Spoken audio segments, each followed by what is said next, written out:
The desire to avoid negative consequences of reform. The final factor in our equation is typically our opponent's ace in the hole. When it comes to influencing this part of the mental equation, marijuana prohibitionists believe that anything goes. They understand that many Americans fear any change to the status quo, and use this fact to their advantage by alleging that taxing and regulating pot will lead to innumerable adverse consequences, many of which we outlined and rebutted in Chapter 5. All of these allegations serve to trigger and deepen the underlying concern that legalizing marijuana would be adding another vice to our society and promote the belief that cannabis is an especially dangerous vice. To make matters worse, legalization advocates have essentially allowed their opponents to set the terms of the marijuana policy debate. Prohibitionists claim marijuana is evil. Legalization advocates say it isn't. Prohibitionists claim marijuana is a gateway drug. Legalization advocates say it isn't. Prohibitionists claim the use of marijuana will lead to the downfall of society.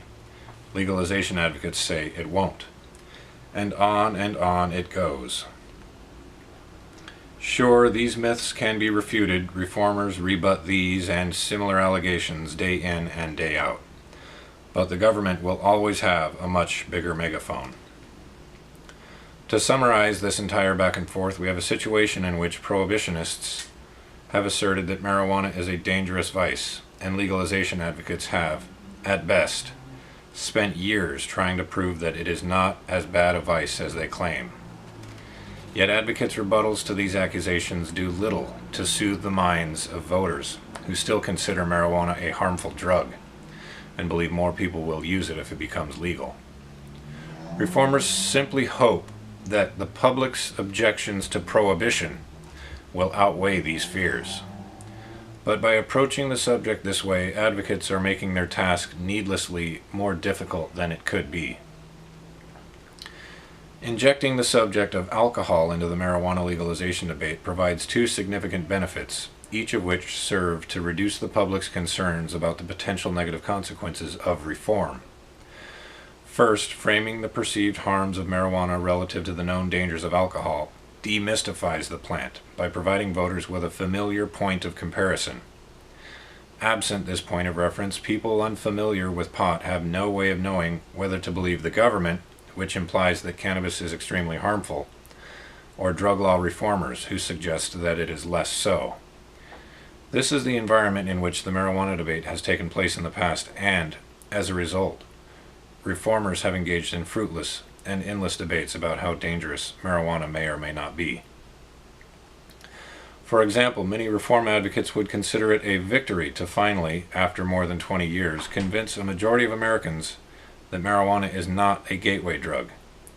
And what would be the advocates' reward for this victory? They could spend the next decade rebutting the allegation that more teenagers are in treatment for cannabis than any other drug. In short, no matter how logical or how persuasive reformers' rebuttals are, anti-marijuana zealots will always have new talking points ready and waiting. Using alcohol as a point of reference immediately blows this game apart. The harms of marijuana are no longer left to the public's imagination, with the government encouraging nightmarish visions. Instead, members of the public are now able to fix a point along the continuum of harms, the point where each individual person places alcohol, and advocates of marijuana law reform are able to argue that pot's potential dangers fall far below it. Once this shift occurs, almost all of the government's claims about the alleged dangers of marijuana seem utterly ridiculous. The possibility that the use of marijuana might very slightly increase the risk of mental illness does not seem so scary when compared to the fact that 35,000 Americans die each year from alcohol consumption. Similarly, framing the legalization debate in this manner makes it far more difficult for elected officials to defend their desire to punish marijuana users. Unless they are equally willing to demand the arrest and imprisonment of adults who use a more harmful substance that is far more likely to contribute to sexual assault, domestic abuse, and other acts of violence, their bias becomes embarrassingly obvious. Beyond demystifying the plant, infusing talking points about the relative dangers of alcohol into the marijuana legalization debate will also enable reformers to respond more effectively to opponents' claims that the public's overall use of pot may nominally increase under a system of taxation and regulation. As we noted earlier, this is a subject reformers generally try to avoid discussing out of the fear that acknowledging the possibility of any increase in marijuana use would be perceived to be a negative consequence. By reframing the debate and demonstrating to the American people that legalizing marijuana would not be adding a vice, but instead would be providing adults with a less harmful recreational alternative, advocates can discuss these potential trends without being defensive.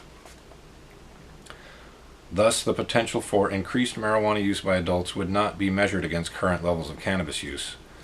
Rather, it would be measured against current alcohol use. Instead of pushing for a system that encourages what is currently considered a negative consequence of reform, increased marijuana use, reformers would be increasing awareness about and fighting to reverse a negative consequence of current policy, widespread alcohol use. It is this rhetorical and substantive difference that we believe will ultimately tip the debate over marijuana legalization in favor of reform.